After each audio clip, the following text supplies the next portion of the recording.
48 గంటల్లో మీ సంతోషకరమైన జీవితంలో ఈ వాన్ పెద్ద ఎత్తున విషాదాన్ని తెచ్చిపెట్టింది. గత 2 రోజుల నుంచి నేను కానీ, మా ఉప ముఖ్యమంత్రి గారు కానీ, మా మంత్రివర్గ సహచరులు, ముఖ్యంగా మీ నాయకుడు పొంగులేటి శ్రీనివాసరెడ్డి గారు ప్రజలకు వచ్చిన కష్టాలను, ప్రజల యొక్క సమస్యల్ని పరిష్కరించడానికి రాత్రి మొత్తం నిద్ర లేకుండా తిరిగి మీ అందరికీ అందుబాటులో ఉండి ఆదుకోవాలన్న ఆలోచన చేయడం జరిగింది. కొంచెం తెరిపి రాగానే నేనే స్వయంగా పాలేరు నియోజకవర్గం పోలేపల్లి గ్రామం రాజీవ్ గృహకల్ప అంటే డాక్టర్ వైఎస్ రాజశేఖర రెడ్డి గారు ఉన్నప్పుడు మీ మున్నేరు వాగు రీటైనింగ్ వాల్ కట్టాలి అని ఎంబడే 650 కోట్లతో టెండర్లు పిలిచి పనులను ప్రారంభించడం జరిగింది. ముందస్తుగానే మీకు రాబోయే ఉపద్రవాన్ని ఆలోచన చేసి ప్రభుత్వం మీకు ఈ వరద నుంచి కాపాడాలి అంటే శాశ్వతంగా ఈ రీటైనింగ్ వాల్ కడితేనే ఎంత వరద వచ్చినా పోలేపల్లి గ్రామంలోకి చుక్క నీరు రాకుండా రీటైనింగ్ వాల్ కట్టినప్పుడే మీకు న్యాయం జరుగుద్ది అని చెప్పి ఆలోచన చేసి వెంటనే టెండర్లు పిలిచి పనులను ప్రారంభించడం జరిగింది. పనులు పూర్తి కాకంటే ముందే మన దురదృష్టం అత్యధికంగా వర్షపాతం దాదాపుగా 40-42 సెంటీమీటర్లు. నాకు తెలిసి పెద్దలతో మాట్లాడుతుంటే 60-70 ఏళ్లలో ఇట్లాంటి వర్షాన్ని, ఇంత పెద్ద ఎత్తున 40 సెంటీమీటర్ల వర్షాన్ని మేము చూడలేదని పెద్దలు చెప్పారు. ఇవాళ ప్రకృతి వైపరీత్యం వల్ల, అత్యధిక వర్షం వల్ల పేదవాళ్లు, ముఖ్యంగా రాజీవ్ గృహకల్పలో నివసిస్తున్న ఇక్కడున్న వందలాది కుటుంబాలు ఈరోజు నిజంగా తీవ్రంగా నష్టపోయినాయి. నేను ఇప్పుడే అక్కడ అక్క ఇంట్లోకి పోయి కిందికి పోయి అన్ని నేను చూసిన.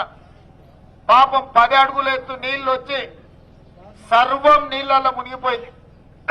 కష్టపడి సంపాదించుకొని కూడబెట్టుకొని కొనుక్కున్న ఉప్పు, పప్పు, బియ్యం, మంచినీళ్లు, చిన్న చిన్న తినుబండారాల నుంచి మొదలు పెడితే టీవీ, ఫ్రిడ్జ్, మంచము అన్ని రాత్రిపూట నీళ్లు రావడం వల్ల కనీసం ఆ సామాన్లను కూడా తరలించుకునే వెసులుబాటు అవకాశం లేక ఈ రోజు మీరందరూ తీవ్రంగా నష్టపోయినరు.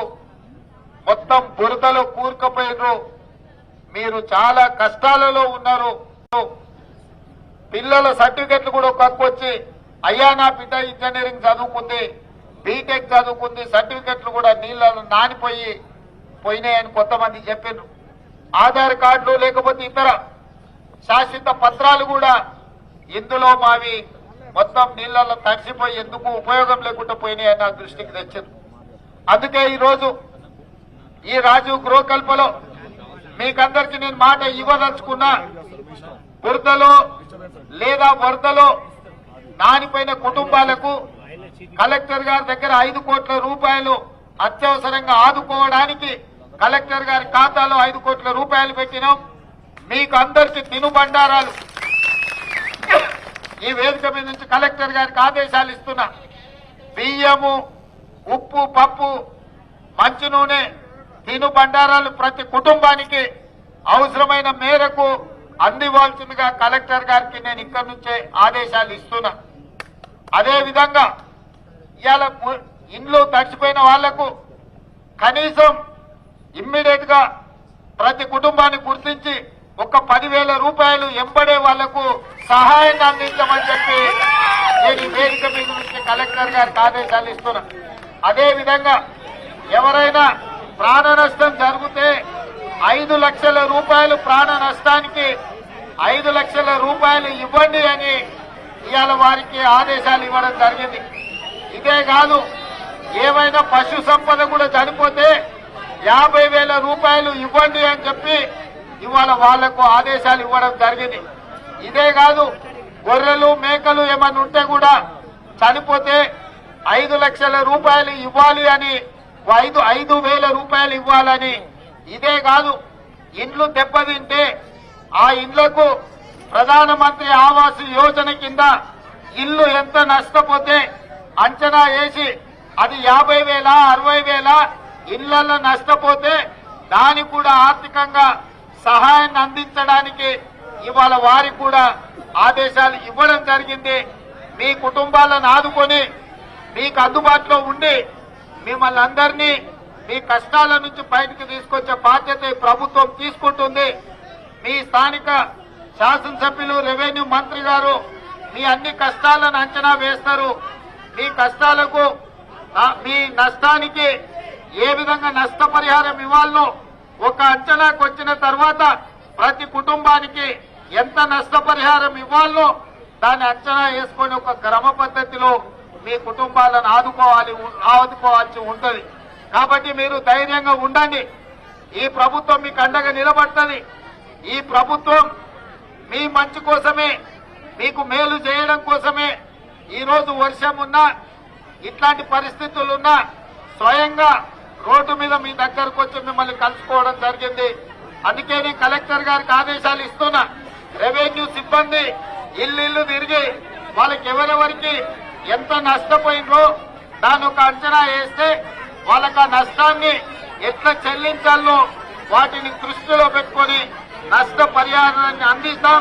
మీరందరూ కూడా గ్రామంలో ఉన్న చదువుకున్న యువకులు మీరందరితో మాట్లాడి ఇల్లు వెళ్లి వాళ్ళ యొక్క నష్టాన్ని అంచనా వేసి నివేదికలు ఇవ్వండి.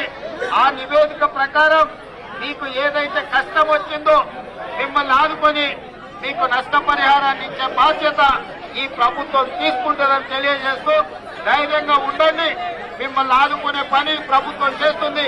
మీ సర్టిఫికెట్ కూడా అన్ని ఒరిజినల్ తెప్పించే బాధ్యత ఈ ప్రభుత్వం తీసుకుంటుంది. మీ అఫీషియల్ డాక్యుమెంట్స్ ఏమి నష్టపోయినా వాటన్నిటినీ మీకు ఇప్పించే బాధ్యత ఈ ప్రభుత్వం తీసుకుంటుందని తెలియజేస్తూ మీ అందరి దగ్గర సెలవు తీసుకుంటున్న మిత్రులారా ధన్యవాదాలు.